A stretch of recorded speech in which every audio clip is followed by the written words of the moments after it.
And I saw another angel fly in the midst of heaven, having the everlasting gospel, to preach unto them that dwell on the earth, to every nation and kindred and tongue and people, saying with a loud voice, Fear God and give glory to Him, for the hour of His judgment has come.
What does this message mean? The hour of His judgment has come. We are living in a time of turmoil on this planet. Wars, rumors of wars, natural disasters, riots, anger. Is this message relevant for our time? How does it fit into the present day situation? Let's talk about it.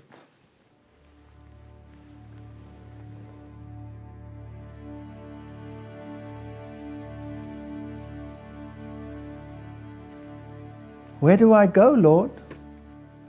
If I go back to the time of Peter, when the apostles and Jesus were together, and Jesus asked the question, what do these people say that I am? And some say, you are Elijah, and some say, one of the prophets.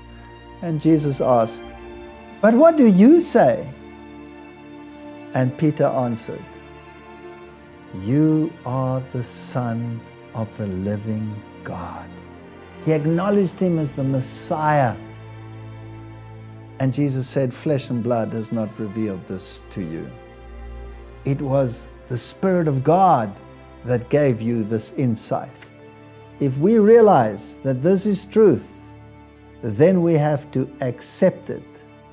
Later on, when many disciples left Jesus, when He said to them that you have to eat the flesh and drink the blood of the Son of God, in other words, incorporate His character, internalize His being, open that door so that He can come in and live His life in you.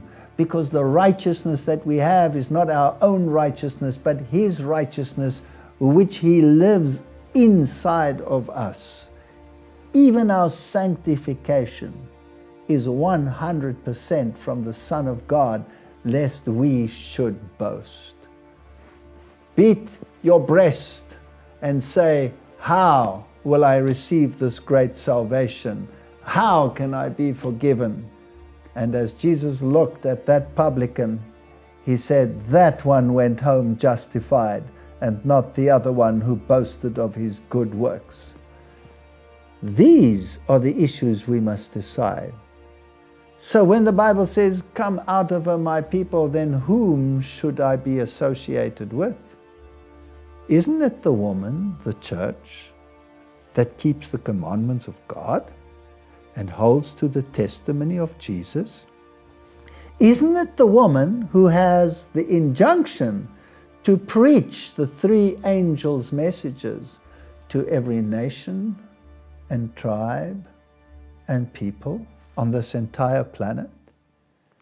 We have to ask ourselves, is there an organization, is there a church that claims that the commandments of God are binding, including the seventh-day Sabbath?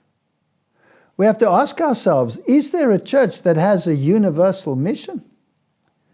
We have to ask ourselves, is there a church that claims that it has the testimony of Jesus, which is the spirit of prophecy?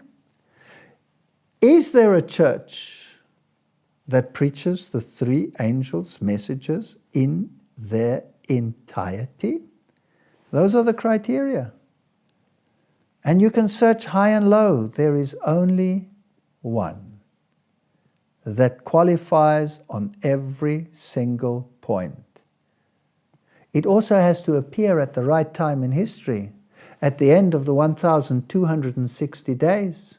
It cannot be one that was there before, because the devil is wroth with her because she keeps the commandments and has the testimony. And she is the remnant of what went before. Only the Seventh-day Adventist Church qualifies in all those parameters.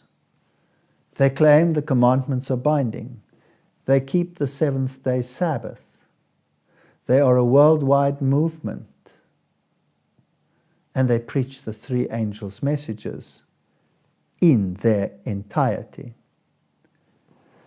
Now we are filming this in this desolate island with so much destruction by volcanic activity and so much beauty intermingled.